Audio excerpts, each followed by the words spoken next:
what we're following at this hour. Breaking right now, a car crashes into an outdoor dining structure in Queens. We're live from the scene. Plus, open at 100% capacity. Come July, the mayor says most of the city will be back in business. But is the governor on board with this plan? And the next time you hail a taxi, it just might be a Tesla. Those stories and more happening now on New York One, live at 10.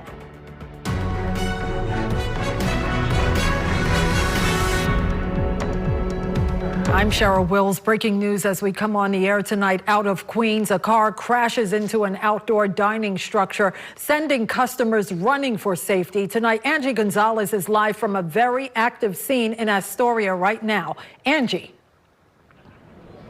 That's right, Cheryl. A 37-year-old man now confirmed dead, but that person is not the believed driver of the vehicle that crashed into this outdoor dining structure here behind me. Again, a very active investigation. As you can see, members of the NYPD here, Cheryl, on the scene investigating exactly what led up to this crash. Witnesses telling us, however, that the person who was fatally injured was on a bike or a scooter of some kind and just in the wrong place at the wrong time when this vehicle involved came up quickly through this intersection or towards this intersection, crashing into him and this outdoor dining structure. Now, according to officials, a total of 3 people were injured. One of them, according to witnesses, was the driver of the vehicle involved. One of them, the man who died. That leaves an additional victim outstanding. We do not know their condition. Now, police are still investigating exactly what happened here, as we mentioned. But as we told you just a moment ago, the intersection here, 35th Street and Ditmars Boulevard. Authorities were called here just before 8 o'clock tonight for a crash. Several witnesses that were here at the time spoke with us, and they described the vehicle involved as accelerating and driving too fast for the area before the crash. In fact, the driver and the vehicle almost ended up inside the brick and mortar part of the restaurant here on the corner. A police source identifying the driver only as a female in her 60s. Her injuries not believed to be life-threatening. Needless to say, this entire episode scared a whole lot of people, Cheryl, who were just having a bite to eat. This woman comes up, and this road's not wide enough for 2 cars. She goes around my Uber like we're standing still, maybe 60 plus miles an hour. And then me and my Uber driver, he slams on the brakes because we just see it coming. He goes, no, no, no, and boom. And all you see is the roof actually pull up because she hit so hard. She had to be going well over 50 miles an hour. Chaos, just total chaos.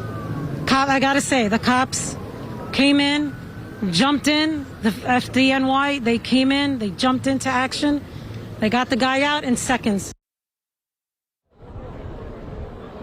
And Cheryl, that witness also told us that there was also a retired EMT that happened to be here at the time of the crash that tried to render aid to that 37-year-old man who authorities now tell us died at the hospital. And from experience reporting on outdoor dining, Cheryl, we know that these outdoor dining structures, we know that a life has been lost. That is, of course, priceless. But when it comes to the business here, some of these outdoor dining structures can cost upwards of $10,000.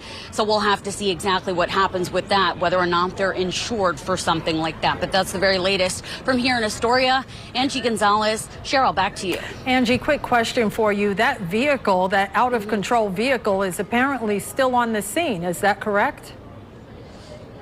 It is. You can't see it from here because it is so dark inside of that indoor dining or outdoor dining structure, rather. But it is still within that vehicle. I don't know whether you can still see that the vehicle is still there. Authorities have not moved it, but people who were here tell us that were pretty close to the scene told us that it almost ended up inside of that restaurant. So luckily it didn't. Unfortunately, one person is still dead because of this incident. Cheryl. Angie Gonzalez reporting live for us tonight. Another breaking